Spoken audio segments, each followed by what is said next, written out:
नवंबर 2025 में supreme court ने अरावली पर्वत श्रृंखला को लेकर एक ऐसा फैसला दिया कि सोशल मीडिया में कैंपेन चल पड़ा, सेव अरावली। तो यहां पे ऐसा लगा कि सुप्रीम कोर्ट को अरावली की चिंता नहीं है, वह अरावली के संकट को नहीं समझ रही है।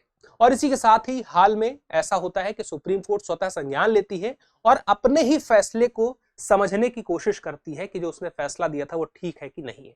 तो आखिर वो फैसला क्या था और अरावली के होने या ना होने से क्या चुनौतियां आ सकती हैं और आखिर इससे खतरा क्या है और हमें इस पर क्या प्रभाव पड़ने वाला है, सारी बातों को समझेंगे आज की वीडियो में। नमस्कार साथियों, मैं हूं केवल आपके सामने और आप देख रहे हैं दृष्टि आईएएस का वीडियो। खबर को समझते हैं शुरुआत से। तो अरावली पर्वत श्रृंखला को लेकर के नवंबर 2025 में मुख्य रूप से फैसले का जो सबसे बड़ा बिंदु है वो ये था, कहा गया था कि जैसे मान लीजिए जो अरावली पर्वत श्रृंखला है, अब है कहां पे, यह दिल्ली से शुरू होती है, गुजरात तक जाती है लगभग 800 किलोमीटर की, और ये दुनिया के सबसे पुरानी पर्वत श्रृंखलाओं में से एक है, हिमालय से भी ज्यादा पुरानी, 2 अरब साल से भी ज्यादा पुरानी। और इसकी ऊंचाई एक समय बहुत ज्यादा थी, लेकिन कहते हैं मौसम के साथ, समय के साथ धीरे धीरे इसका क्षरण होता गया और घिसते घिसते यह कम हाइट की बची। और बहुत सारी जो इस पूरी श्रृंखला की हम बात करें, लगभग 800 किलोमीटर में से बहुत सारी जो पहाड़ियां हैं बहुत कम हाइट की हैं। अब ये वो क्षेत्र है जहां पे बेसाल चट्टान, हम कह सकते हैं तांबा, बलुआ पत्थर, जस्ता, टंगस्टन, बहुत कुछ मिलता है, जो यहाँ पे खनन कार्य को बहुत ज्यादा इस आसपास के क्षेत्र में बढ़ाता है, जिससे चिंता बनी रहती है कि अवैध माइनिंग और बहुत सारा खनन होगा तो अरावली पर संकट है।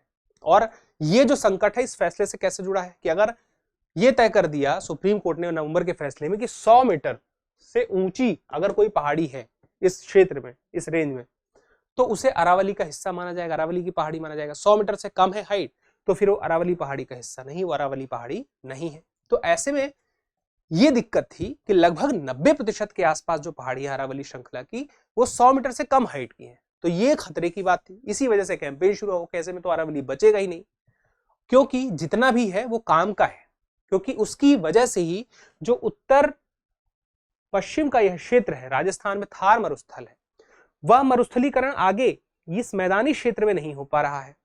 और मरुस्थलीकरण के साथ साथ हम कह सकते हैं कि इसकी वजह से बहुत सारा प्रदूषण है, जो PM 2.5 है वो इस क्षेत्र में नहीं आ पाता है। चाहे हम कहें पास की तंत्र है ये अरावली क्षेत्र का, वो अभी सुरक्षित है, वहां पे अभी बहुत सारे वन्यजीव सुरक्षित हैं।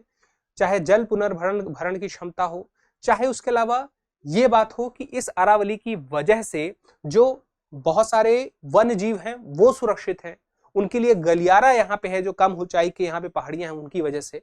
तो इन सब पर संकट उत्पन्न हो सकता है अगर यहाँ पे खनन कार्य होने लगे और इन्हें पहाड़ी ही न माना जाए। तो इसी वजह से जब चिंता उठी तो सुप्रीम कोर्ट ने फैसला सुनाया और कहा कि देखिए ऐसा हमने नवंबर में जो फैसला लिया था उसको अभी हम रोकते हैं और इस पर अभी जनवरी में 2026 में सुनवाई और होगी और एक खास समिति है जो इस पर जांच करेगी अभी और आंकड़े जुटाएगी।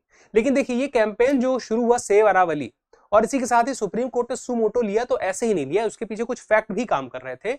जैसे कि फॉरेस्ट सर्वे ऑफ इंडिया का हम फैक्ट ले लें तो फॉरेस्ट सर्वे ऑफ इंडिया ने एक फैक्ट दिया कि राजस्थान में लगभग 12,081 के आसपास अरावली की पहाड़ियां हैं और इसमें से सिर्फ 8.7% यानी कि 1048 ही ऐसी पहाड़ी है जो 100 मीटर से ज्यादा ऊंची है। तो इसका मतलब बाकी 11,000 के आसपास पहाड़ियां क्या होंगी इस अरावली रेंज की, खतरे में है। मतलब कि वहां खनन हो सकता है और एक समय के बाद वो बचेंगी नहीं, उनका अस्तित्व समाप्त हो जाएगा। तो मरुस्थलीकरण हो, चाहे वन्यजीव हो, चाहे जल पुनर्भरण हो, चाहे PM 2.5 हो, चाहे उसके अलावा प्रदूषण हो, वन्यजीव, मृदाक्षरण, इन सब के लिए समस्या खड़ी हो जाएगी। तो अब इसी वजह से यह जो फैसला आया है अपने ही मामले पे रोकते हुए कि आखिर क्या बेहतर इसमें समाधान निकाला जा सकता है, इसको समझने के लिए सुप्रीम कोर्ट सुमोटो लेता है। तो हम एक एक करके समझते हैं सारी बातों को। सबसे पहले हम ये जानते हैं एक महत्वपूर्ण जानकारी की दृष्टि आईएएस आपके लिए लेकर आया है एक GS studio foundation live online course. इसका मतलब ये है कि अगर आप यूपीएससी की तैयारी कर रहे हैं और घर बैठे कहीं भी कभी भी तैयारी करना चाहते हैं, वो भी बजट में, बजट कितना, यह पूरा कोर्स 24,999 में मिलेगा। और 24,999 में आपको क्या मिलेगा, आपको सारी क्लासेस दृष्टि लर्निंग ऐप पे ऑनलाइन मिलेंगी, स्टडी मटेरियल मिलेगा और इसके साथ में आपको टेस्ट भी मिलेंगे, एकेडमिक सपोर्ट भी मिलेगा, लाइव चैट की सुविधा भी मिलेगी। और ये पूरा कोर्स जो आपको मिलेगा 1.5 साल के लिए, जितनी बार चाहे उतनी बार आप क्लास देख सकते हैं।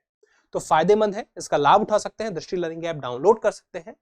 अब हम आगे बढ़ते हैं। अगर मान लीजिए आपको कोई जानकारी इसके बारे में और भी चाहिए तो आप इस नंबर पर कॉल कर सकते हैं 8750187501। चलिए अब ये देखिए, अरावली पर्वत श्रृंखला जैसे मैंने आपसे कहा था ये दिल्ली से शुरू होते हुए यह जाती है गुजरात तक। तो यहां पर अब ये जो थार मरुस्थल है आगे नहीं बढ़ पा रहा है, मरुस्थलीकरण नहीं हो पा रहा है, प्लस जो फायदे हैं वो तो हैं ही, लेकिन यहाँ पे जो डिसीजन आया था उसको एक बार समझते हैं, क्योंकि जहां से समस्या उत्पन्न हुई, एक तो 100 मीटर या उससे ज्यादा ऊंची होगी उसी को ही अरावली हिल माना जाएगा, तो मैंने आपको बताया फॉरेस्ट सर्वे ऑफ इंडिया की बात। दूसरा एक और था अरावली रेंज को मानने के लिए, जैसे मान लीजिए कि 500 मीटर का क्षेत्र है, उस 500 मीटर के क्षेत्र में अगर 2-3 पहाड़ियां आती हैं तो उसे अरावली रेंज माना जाएगा। लेकिन मान लीजिए अगर 500 मीटर से ज्यादा की दूरी पर है, 2 पहाड़ियां हैं, जैसे मान लीजिए कि ये पहाड़ी है एक ये पहाड़ी है, इनके बीच की दूरी अगर 600 मीटर है तो फिर ऐसे में क्या होगा, इसे अरावली रेंज का हिस्सा नहीं माना जाएगा। तो अरावली रेंज का हिस्सा नहीं माना जाएगा तो ऐसे में वहां खनन इस प्रकार के लिए लूपहोल निकाले जा सकते हैं गतिविधियों के लिए। तो अब इस पर ही सुप्रीम कोर्ट ने कहा अपने ही उस फैसले पर, अब देखिए सुप्रीम कोर्ट ने खुद से फैसला नहीं दिया था कि 100 मीटर की हाइट से ऊपर वाली जो पहाड़ियां हैं उसे ही अरावली हिल माना जाएगा। ये सब जो फैसले दे रही थी एक सेंट्रल एम्पावर्ड कमेटी थी, उस कमेटी के रिपोर्ट के आधार पे ही उससे बात को मान लिया था सुप्रीम कोर्ट ने अपने फैसले में। अब उसी पर ही सवाल खड़े हो गए तो अपने उस फैसले पर रोक लगा दी सुप्रीम कोर्ट ने। तो अब दूसरा सवाल यह भी था कि जो नए लाइसेंस जो है उस पर तो रोक रहेगी ही, जो सस्टेनेबल माइनिंग प्लान तैयार करने की बात थी ये भी उस फैसले में कही गई थी कि देखिए सुप्रीम कोर्ट ने कहा माइनिंग तो आवश्यकता पड़ेगी लेकिन सस्टेनेबल हो उसके लिए एक पूरा प्लान होना चाहिए। तो अभी इस पर भी और जानकारी चाहती है सरकार की क्या खतरे हो सकते हैं अरावली को। फिर उसके बाद यह भी था कि जो कोर संवेदनशील क्षेत्र हैं उसके लिए क्या प्रयास होंगे, अब ये चिंता भी सुप्रीम कोर्ट को हो गई है। तो सुप्रीम कोर्ट ने जो कुछ सवाल पूछे, जैसे मैंने आपको पहले ही बताया था कि वो 500 मीटर की दूरी की परिभाषा को लेकर के, तो अरावली रेंज अगर उसको नहीं माना जाएगा 500 से ज्यादा दूरी पर अगर 2 पहाड़ियां हैं तो फिर ऐसी स्थिति में क्या होता है, क्योंकि ये ठीक तो नहीं लग रहा है। फिर उसके बाद गैर अरावली क्षेत्र अगर बढ़ जाएगा तो फिर क्या होगा, खनन की समस्या और बढ़ेगी, ठीक है।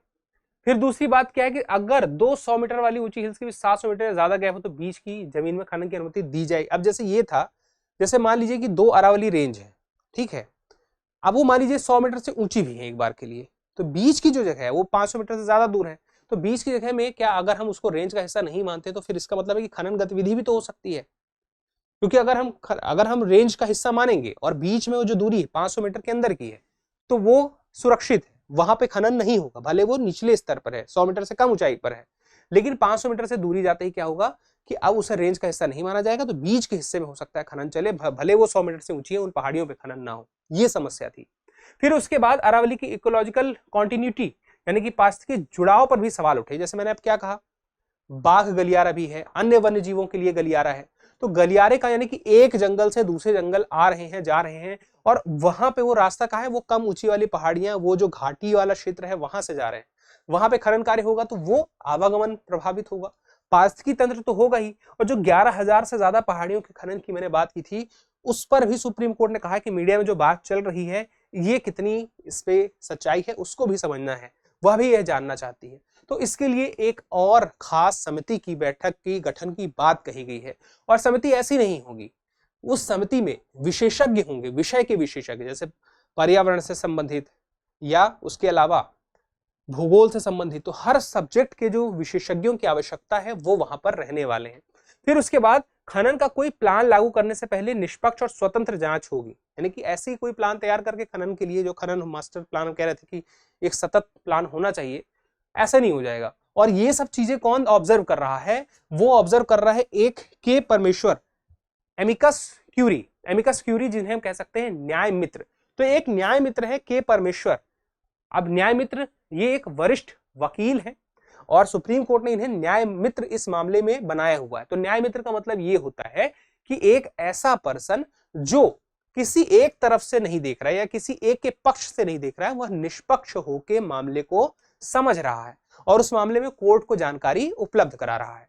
फिर उसके बाद अगली बात आती है चिंताएं क्या क्या थी, तो मैंने आपसे बताया था, ध्यान रखिएगा, ये जो चिंताएं हुई जिसकी वजह से अब आगे समिति काम करेगी और इस पर फैसला आएगा उस हिसाब से।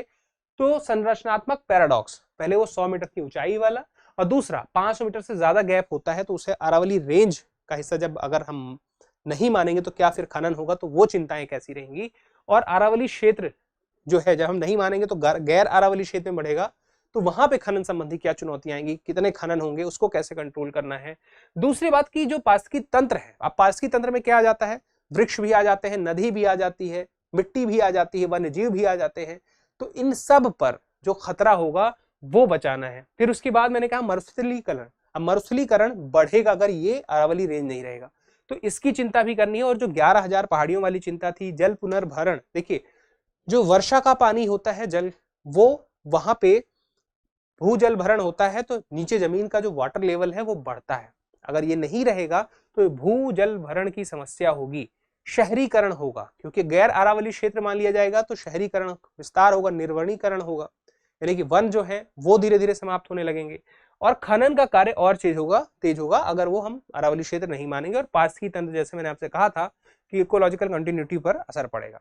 तो अब ये जो मुख्य बातें थी ये थी कि चिंताएं क्या क्या है, जिन चिंताओं की वजह से सेव अरावली कैंपेन पर नजर जाती है सुप्रीम कोर्ट की, वो सुमोटो लेता है। और 3 जजों की बेंच जिसमें मुख्य न्यायाधीश सूर्यकांत भी शामिल है। देखिए डिविजनल बेंच है, संवैधानिक पीठ नहीं है। डिविजनल बेंच में 2 जज होते हैं या कभी कभी 3 जज होते हैं, ठीक है।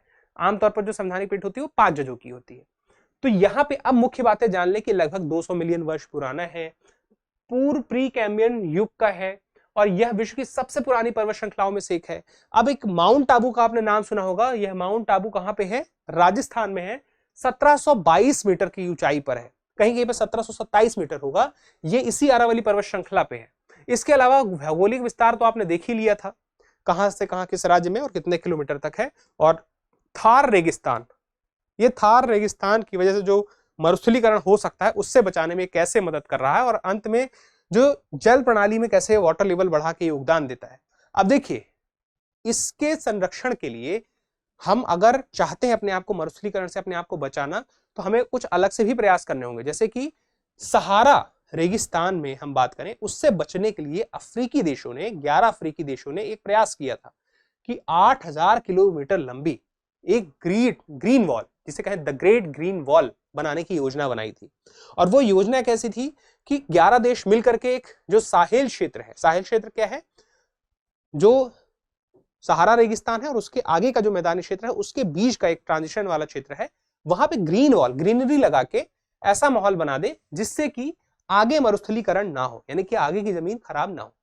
उसके लिए भी प्रयास किए जा रहे हैं। वो क्या है वो मैं आपको बताऊंगा, लेकिन अभी ये देखिए कि 12 वन्यजीव अभ्यारण्य जो है इसी हम कह सकते हैं अरावली रेंज में आते हैं। 3 बाघ अभ्यारण्य आते हैं, बहुत सारे जानवर आते हैं, जिसमें से देखिए ग्रेट इंडियन बस्टर्ड, ये नाम आपने हर कुछ महीने में न्यूज में सुना है। बाघ, तेंदुआ, भारतीय भेड़िया, स्लॉथ बियर, ये सब आते हैं। इसके अलावा अगर आप देखें तो खनिज से भी समृद्ध है, मैंने आपसे बताया था, जिंक, सीसा, चांदी, टंगस्टन, संगमरमर, ये सब यहाँ पे मिलेगा। इसी वजह से खनन गतिविधि यहाँ पे ज्यादा है। फिर उसके बाद हम देखें श्रृंखला का लगभग 80% हिस्सा जो है राजस्थान में है, तो ये यहाँ पे एक बड़ी चुनौती राजस्थान के लिए तो है ही। अब मैंने क्या कहा था कि अरावली ग्रीन वॉल पहल भी चल रही है।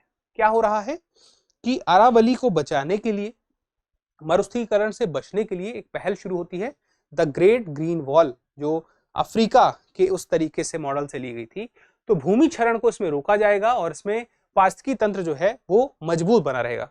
उसके लिए प्रयास ये होंगे कि बहुत सारी ग्रीनरी लगाई जाए, और लगभग इसी अरावली जो रेंज था उस अरावली रेंज के समानांतर ही 1400 किलोमीटर में पेड़ लगाए जाएंगे और 5 किलोमीटर की चौड़ी पट्टी पे लगाए जाएंगे, तो वहां पे हरियाली रहेगी, तो मरुस्थलीकरण आगे नहीं हो।